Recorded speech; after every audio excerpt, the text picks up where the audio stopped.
Hello, friends. Hello, everyone. Nice to have you today once again in mathematics class.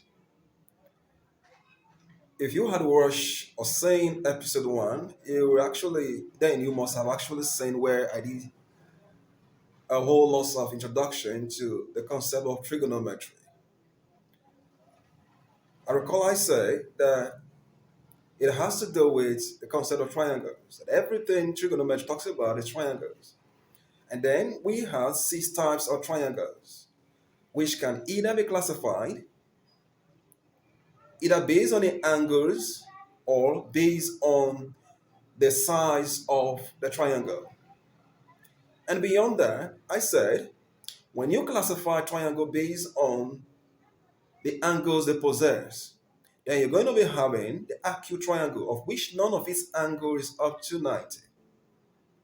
But the total sum will still be 180 degrees. Then you have the obtuse triangle, of which one of the angle it possesses is actually more than 90. And so, lastly, we also have the right angle triangle, where we are going to focus more of our attention today. And also, the remaining 3 types of triangle was classified based on the size of such triangle. So when you classify triangle based on size, you're going to be having the isosceles triangle, of which the isosceles triangle is a type of triangle that has two equal sides. Two of its sides are equal. And then you will also have the equilateral triangle, meaning 3 sides are equal. And then lastly, you have the scaling triangle, of which none of its sides is going to be equal. So today we are going to focus more of our attention on the right angle triangle and how to resolve challenges relating to the right angle triangle. And so, what then again is a right angle triangle? A right angle triangle is a triangle that has one of its sides. This is still under trigonometry.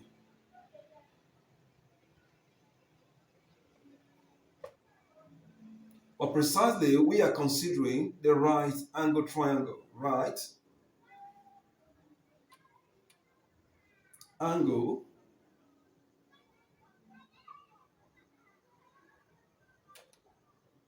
triangle.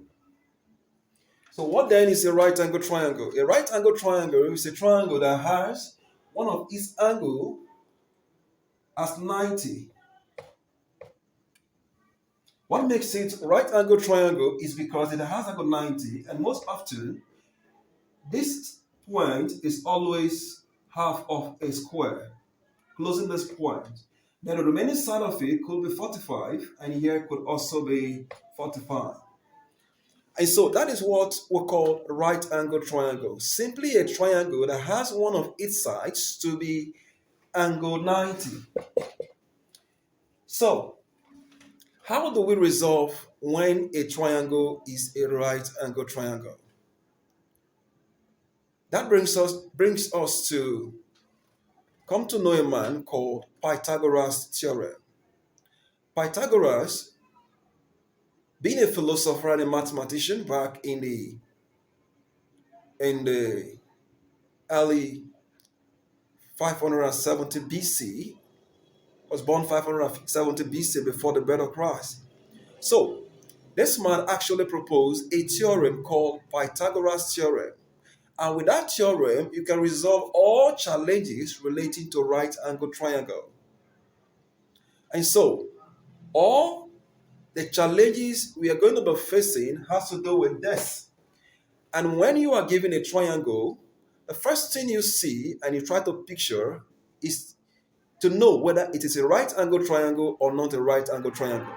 But if it is a right angle triangle, what should come to your mind is that Pythagoras' theorem can be used to resolve all challenges relating to right angle triangle. But if it's not a right angle triangle, then you can't use this Pythagoras theorem. What you should then use is either the sine rule, the cosine rule, or the trigonometrical ratio. So today we are going to consider this right angle triangle. How do we resolve challenges relating to this? Remember, each of these sides of the triangle has a name, and the longest side of this triangle will be called hypotenuse,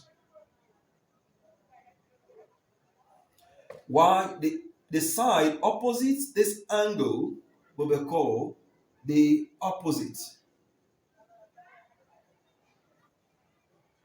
while the remaining side of the triangle will be called the adjacent. Another name for the opposite here is the height or the altitude, while another name for the adjacent is the base of the triangle, and the longest side of the triangle is the hypotenuse. So, having known the names of each of the sides of a right angle triangle, the next point of interest is how do we resolve it? We can resolve any right angle triangle using what we call the Pythagoras theorem.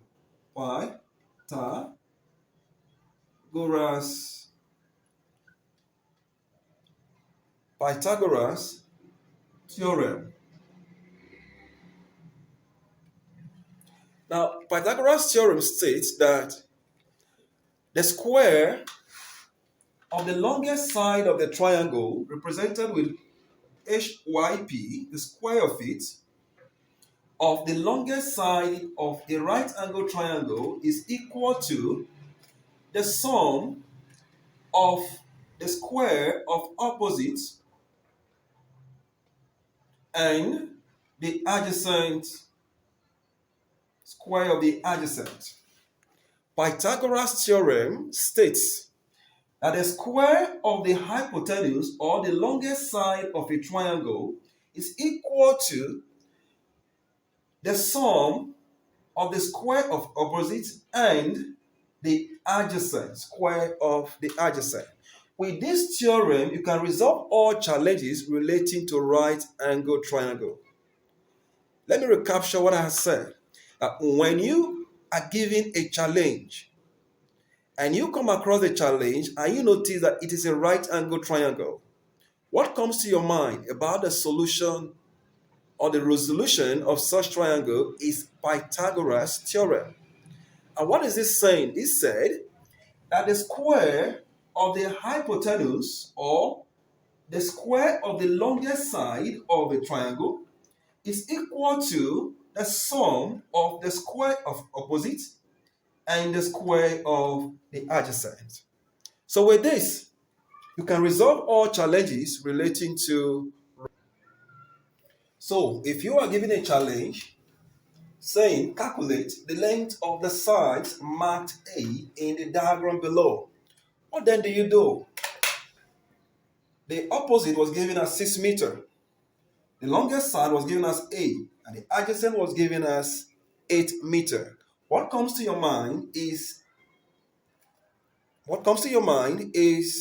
Pythagoras theorem saying that the square of the longest side, this is the longest side of the triangle, the square of the longest side of a triangle is equal to the sum of the opposite, which is 6 meters, 6 square, plus the square of the adjacent, which is 8 square. What do we do in this case? All we simply need to do is to square. 6 square is the same thing as 6 times 6, giving you 36. Plus 8 square is the same thing as 8 times 8, being 64. So if you add the two of them, 36 plus 64 will give you 100.